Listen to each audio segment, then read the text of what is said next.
alunos, vamos falar agora a respeito, né, das formas das curvas de frequência, certinho? Muito bem, pessoal, as curvas de frequência, elas assumem as seguintes características, certo? Bom, elas podem ser, tá, pessoal, em curvas com formato de sino, tá? Na verdade, galera, essas curvas com formato de sino são as mais frequentes, tudo bem? Bom, são as que mais aparecem. Ou seja, quando você está ali fazendo uma pesquisa, certo? Que você coleta as suas informações, que você organiza essas informações em uma tabela de frequências, quando você vai fazer ali aquela curva de frequência, a maioria delas, tá, pessoal, vai apresentar ali uma curva num formato de sino, tudo bem? Bom, pessoal, olha só. As curvas em formato de sino, elas caracterizam-se pelo fato de apresentarem um valor máximo na região central. E nós vamos ver, tá, pessoal, que essa região central aqui no futuro vai representar justamente a média dos valores da sua distribuição de frequências, ok? Bom, então no futuro a gente ainda vai ver isso um pouquinho, certo? Bom, pessoal, são muitos os fenômenos, tá, que oferecem distribuições em forma de sino. Por exemplo, a estatura dos adultos, o peso dos adultos, a inteligência medida em testes mentais, os preços relativos a determinada mercadoria e assim por diante, certo? Bom, pessoal, como eu disse, é a situação mais frequente, certinho? Muito bem, pessoal. Distinguimos, né, a curva em forma de sino em duas maneiras, tá, pessoal? Ela pode ser simétrica ou ela pode ser assimétrica, tudo bem? Vamos falar aqui um pouquinho a respeito da curva simétrica. Bom, pessoal, esta curva caracteriza-se por apresentar o valor máximo no ponto central e os pontos equidistantes desse ponto terem a mesma distância, certinho?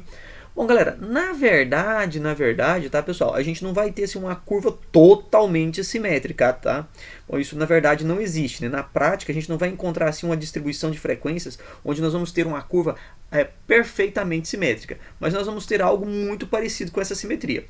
Bom, professor, o que significa essa simetria? Significa o seguinte, que a partir do ponto máximo aqui, tá, pessoal, da nossa curva, se você fizer aqui uma reta, né, perpendicular aqui, uma reta vertical, né, esse ponto, nós vamos observar que do lado esquerdo, tá, pessoal, é muito, mas muito semelhante mesmo ao nosso lado direito. Quando isso acontece, pessoal, nós estamos falando que temos uma curva simétrica, tudo bem? Bom, pessoal, se eu tenho uma curva simétrica, né, e então quer dizer que a assimétrica vai ser justamente o contrário disso, tá, pessoal?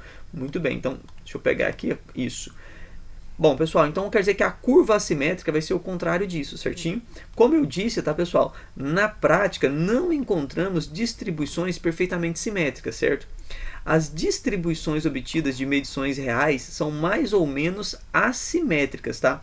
Em relação à frequência máxima, ok? Assim, as curvas correspondentes a tais distribuições apresentem a cauda de um lado da ordenada máxima mais longa do que a do outro, beleza? Bom, pessoal, se a cauda mais alongada fica à direita, a curva é chamada de assimétrica positiva ou enviesada à direita. Se a cauda se alonga à esquerda, a curva, tá, pessoal, é chamada de assimétrica negativa ou ainda enviesada à esquerda. Bom, pessoal, então vejamos. Se você tem aqui, olha, né, pessoal, um ponto máximo da nossa frequência, certinho, da nossa curva de frequência, se você traçar aqui aquela reta, né, pessoal, vertical a partir desse ponto máximo, nós vamos observar aqui o nosso lado esquerdo e nós vamos observar aqui o nosso lado direito, certo? Pessoal, percebam, tá, que quando ele diz a cauda, eu estou falando desta parte aqui, ó. Esta parte aqui é a cauda, porque ela é a parte mais alongada, não é isso? Quando eu tenho essa parte aqui, pessoal, mais alongada do lado direito, eu digo que ela é uma assimétrica positiva ou enviesada à direita. Muito bem. Se você colocar o ponto máximo aqui, tá, pessoal, na nossa curva de frequência, certo? E você traçar ali, né, uma reta, né, vertical justamente nesse ponto máximo. Agora, pessoal, se você observar que a cauda ela se encontra mais à esquerda, tudo bem? Nós vamos dizer que ela é assimétrica negativa ou enviesada à esquerda, tudo bem? Bom, então tá aí, pessoal, a forma como a gente pode, né, ver essa curva simétrica ou assimétrica, tudo bem, pessoal? Muito bom. Agora, pessoal, vejamos. Existe uma outra situação, que são curvas em forma de J, certo? Pessoal, as curvas em forma de J são relativas às distribuições extremamente extremamente assimétricas, tudo bem? Caracterizadas, né, por apresentarem o ponto de ordenada máxima em uma das extremidades, certinho? Bom, pessoal, são curvas comuns, né, aos fenômenos econômicos e financeiros, tudo bem? Então, quando a gente está ali analisando uma situação econômica ou financeira, as curvas em forma de J, né, são as mais comuns, beleza? Ou seja, pessoal, distribuição de vencimentos ou rendas pessoais, beleza? Bom, pessoal, percebam que nesse caso aqui agora que o ponto máximo, né, ele vai estar ali, ó, em um de seus extremos, tudo bem? E aí nós vamos ter aqui uma curva em forma de J crescente ou, sei lá, um J, né, meio que invertido, tudo bem? Seria mais ou menos uma ideia de decrescente, beleza? Então tá aí, pessoal, as formas em que podem aparecer, né, as nossas curvas de frequência, beleza? As formas de sino, que podem ser simétricas e assimétricas, certo?